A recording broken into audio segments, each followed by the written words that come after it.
Assalamualaikum warahmatullahi wabarakatuh. Perkenalkan, nama saya Dwi Zonovianti Hasan dengan NIM 5514-24023. Saya dari kelas A.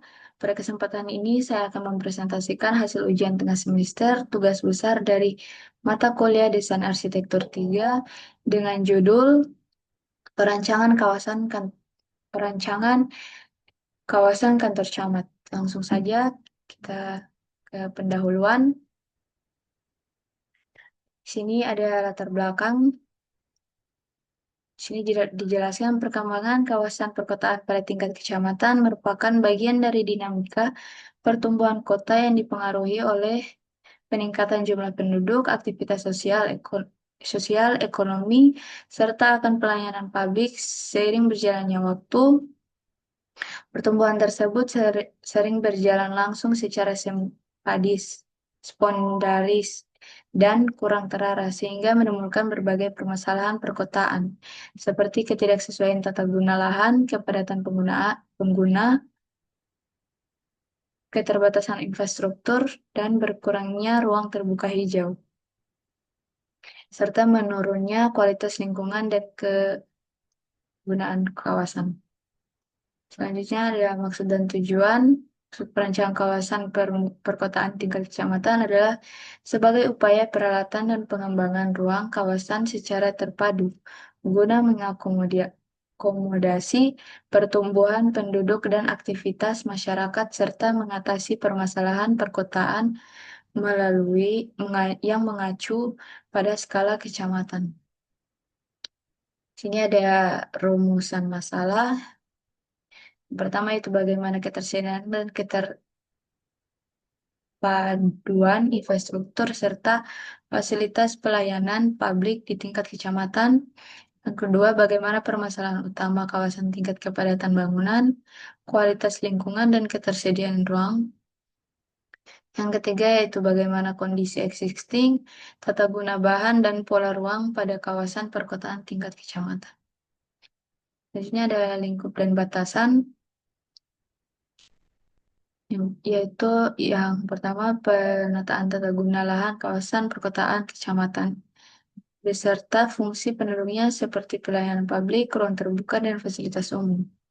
Selanjutnya ada metodologi dan proses rancangan tapak. Metodologi yang dipakai yaitu menggunakan pendekatan deskriptif, analitis,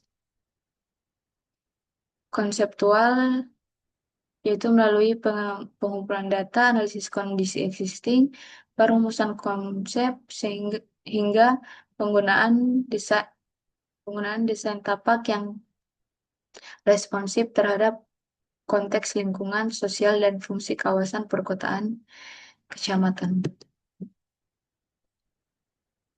Selanjutnya ada tinjauan objek, sini ada pengertian dan fungsi.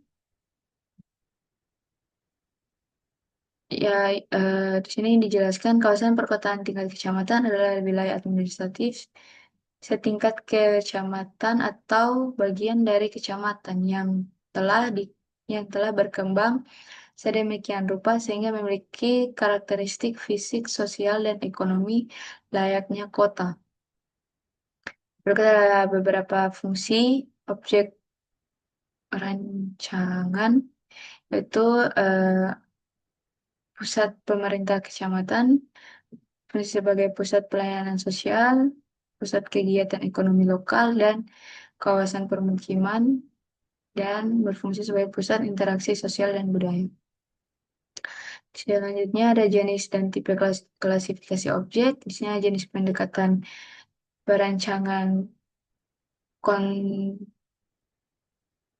kantor terpadu, yaitu menggabungkan kantor camat, sekretariat, dinas kependudukan, puskesmas, dan kantor dinas. Yang kedua ada pendekatan arsitektur neo-vernakular atau modern, itu menggabungkan eh, budaya lokal dengan desain modern. Selanjutnya menggunakan pendekatan Green Office Park, perancangan yang mengutamakan area hijau dan bangunan hemat energi. Selanjutnya ada jenis pendekatan dengan menggunakan zoning, yaitu eh, membagi menjadi beberapa zona. Itu ada zona publik, semi publik, zona privat, zona dan zona servis. Selanjutnya ada peraturan dan standar persyaratan objek rancangan. Di sini belum tertera gambar-gambarnya. Di sini ada peraturan perancangan kawasan kantor kecamatan mengacu pada harus mengacu pada peraturan yang berlaku agar pembangunan sesuai dengan fungsi tata ruang dan ketentuan bangunan. Standar yang digunakan sebagai pedoman dalam merancang tata bangunan fasilitas kawasan kantor kecamatan, yaitu agar berfungsi dengan baik dan nyaman, yaitu menggunakan standar SNI dan menggunakan standar peraturan Menteri PUPR. Ini ada persyaratannya harus memenuhi beberapa persyaratan ini agar dapat menunjang aktivitas pelayanan publik serta efektif, yaitu yang pertama, lokasi yang mudah dijangkau oleh masyarakat.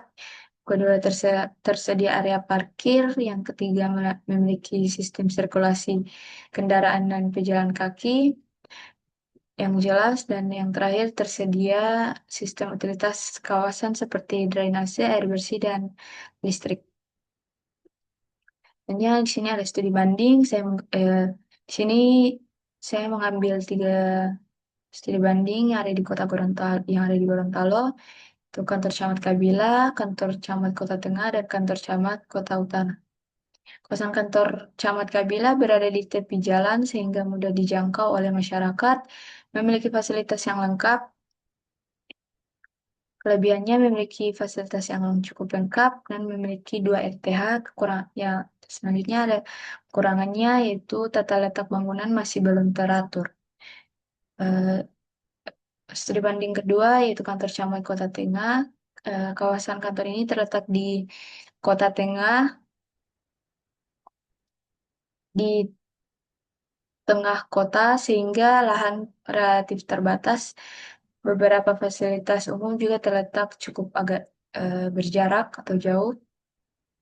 Kelebihannya itu akses kendaraan mudah, letak RTH memberikan kesan terbuka, memiliki jalan sekunder. Kekurangannya fasilitas sekitar belum lengkap dan lahan yang terbatas. Studi banding ketiga yaitu kantor camat Kota Utara. Di sini kantor berada di daerah perkotaan yang cukup padat dan memiliki fasilitas yang cukup lengkap. Kelebihannya berada di jalan trans sehingga akses keluar masuk mudah, ventilasi cukup lengkap, fasilitas cukup lengkap. Kurangannya yaitu kurangnya RTH, tata bangunan masih terpencar. Selanjutnya ada tema rancangan yang di sini tertera pengertiannya tema utama pada perancangan kawasan ini adalah mengambil tema arsitektur tropis, yaitu konsep desain bangunan yang menyesuaikan dengan kondisi iklim daerah tropis yang panas dan lembab. Manfaatnya yaitu membuat ruang lebih sejuk dan nyaman dan menghambat penggunaan energi seperti AC dan lampu.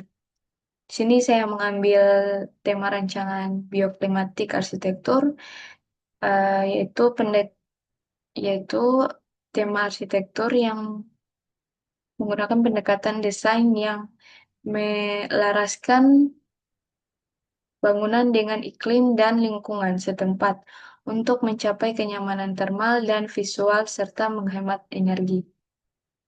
Sini saya mengambil 2 studi kasus. Yang pertama yaitu berada di Malaysia, eh, yaitu bangunan Menara Misi Niaga adalah salah satu contoh terkenal arsitektur bioklimatik karya Kenyang. Bangunan ini dirancang menyesuaikan iklim tropis dengan ventilasi alami, tanaman vertikal untuk mengurangi panas matahari. Studi kasus kedua yaitu bangunan Oasia Hotel Downtown. Bangunan ini dirancang oleh Hoa. Bangunan menggunakan fasad tanaman, ventilasi alami, dan ruang terbuka untuk menyesuaikan dengan iklim panas lembab di Singapura.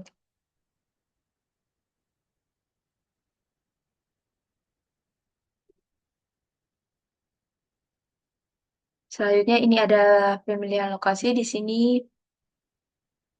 ada peta Indonesia. Di sini ada Kota Sulawesi, Kota Gorontalo, dan Bone Bolango. Pada lokasi pertama, ini berada di Kota Gorontalo. Lokasi kedua juga berada di Kota Gorontalo. Lokasi ketiga berada di Bone Bolango, yaitu di Kecamatan Kabila. Selanjutnya ada perbandingan kondisi tapak. Di sini sudah dibandingkan dari 3 alternatif lokasi sesuai dengan aspek kondisi fisik, aksesibilitas, ketersediaan utilitas, kebijakan, dan regulasi. Dia dapat disimpulkan di sini Kecamatan Kabila merupakan lokasi yang paling sesuai dari ketiga studi banding tersebut, karena Kecamatan Kabila yang paling ketentuan, memenuhi kriteria kesesuaian. Sini ada perbandingan lokasi kecamatan. Disimpulkan Kecamatan Kabila merupakan lokasi paling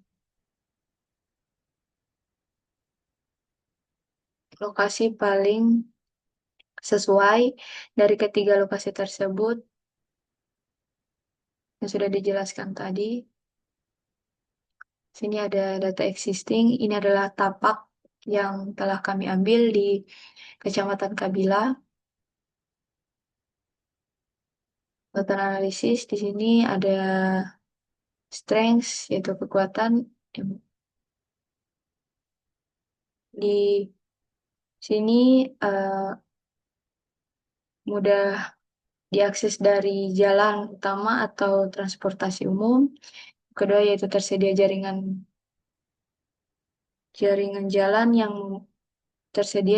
jalan yang memadai, lahan relatif datar. Weakness-nya atau kelemahannya yaitu lokasi berada di dekat sawah. Peluangnya terdapat jalan sekunder, dan ancamannya atau threats-nya beberapa jalan terlihat rusak dan berlubang. Sini ada program ruang dari kantor camat. Sudah ditulis di sini ada beberapa beberapa pengguna. Di sini ada camat, sekretariat, subbagian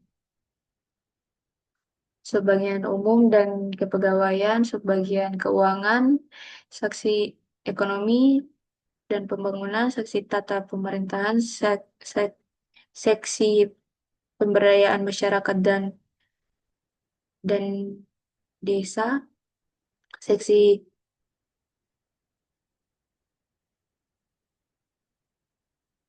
ketertiban, seksi kesejahteraan sosial,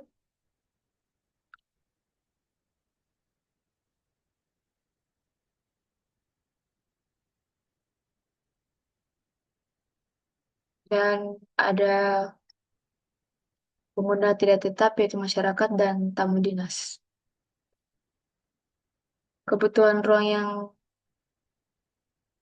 ada di sini yaitu seperti ruang kerja camat, ruang rapat, ruang tamu, ruang arsip, toilet, loket pelayanan. Selanjutnya ada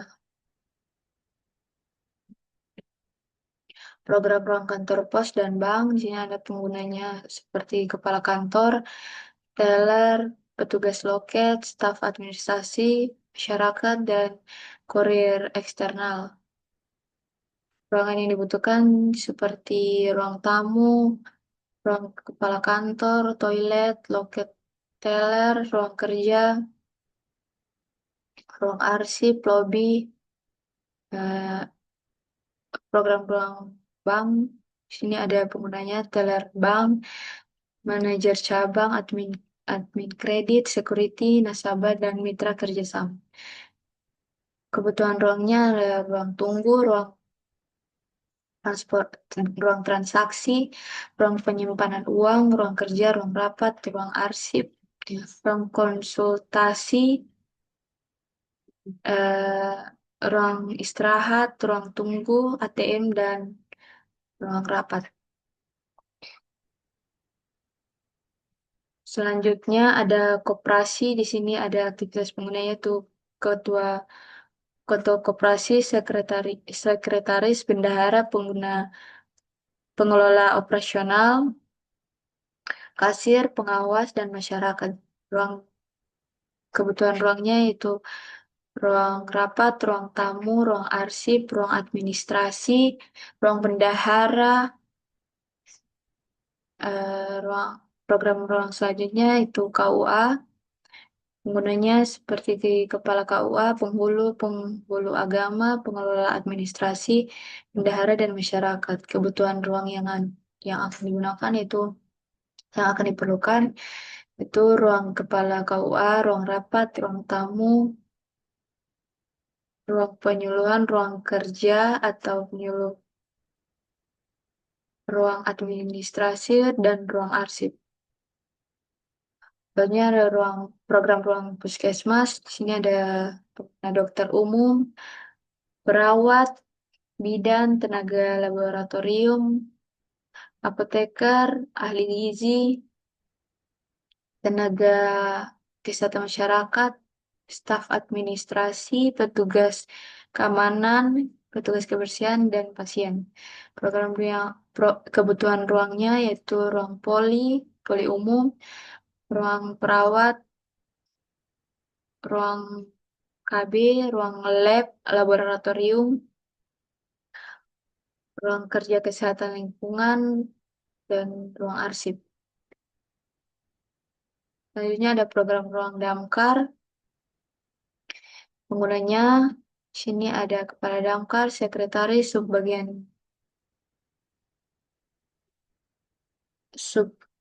subbagian kela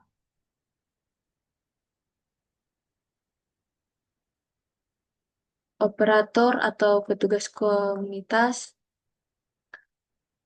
bidang rebu, tim peralatan alat, subsarana dan prasarana, masyarakat, dan tim tamu dinas. Tamu dinas. Kebutuhan yang akan digunakan yaitu ruang kepala damkar, ruang rapat, ruang tamu, ruang arsip, ruang istirahat, gudang peralatan, garasi mobil, loket, dan ruang rapat. Selanjutnya ada program ruang polsek. Penggunanya yaitu Kapolsek, Kokapolsek, SPKT atau pelayanan, unit Reskrim, unit Intelkam, unit Lantas, unit Binmas, unit Samapta,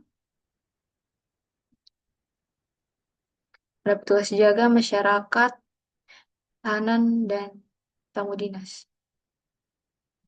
Ruang Kebutuhan ruangnya yaitu ruang rapat, ruang tamu, toilet,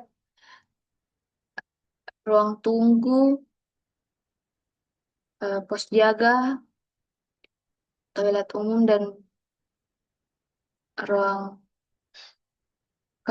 Kapolsek.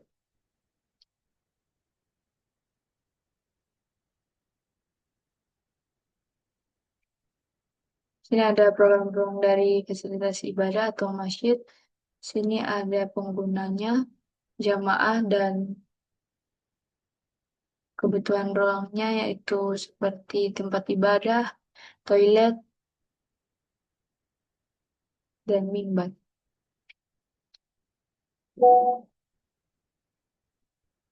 Selanjutnya ada besaran ruang. Di sini ada besaran ruang kantor kecamatan.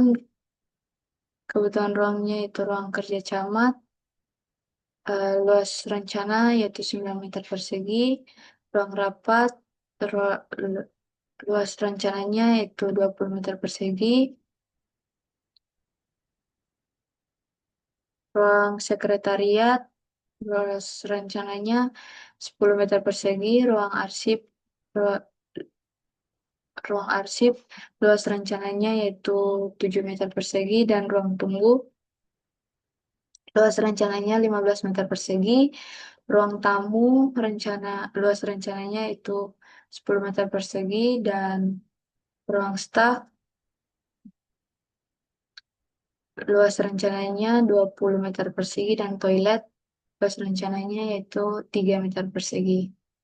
Sini ada tertera kapasitas orang yang bisa masuk di dalam ruangan tersebut, bisa berapa orang, dan dan diisi dengan beberapa perabot.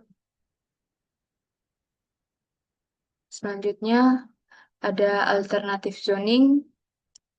Di sini ada 3 alternatif zoning. Dari ketiga alternatif zoning ini yang terpilih adalah alternatif ketiga. Di sini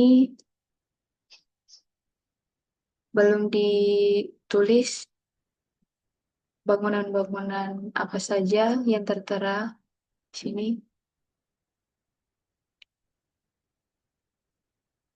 Eh, Sekian dari saya. Mohon maaf jika ada salah kata atau mohon maaf jika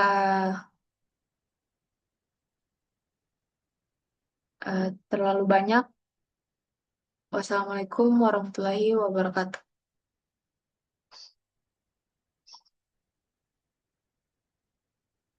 Ah.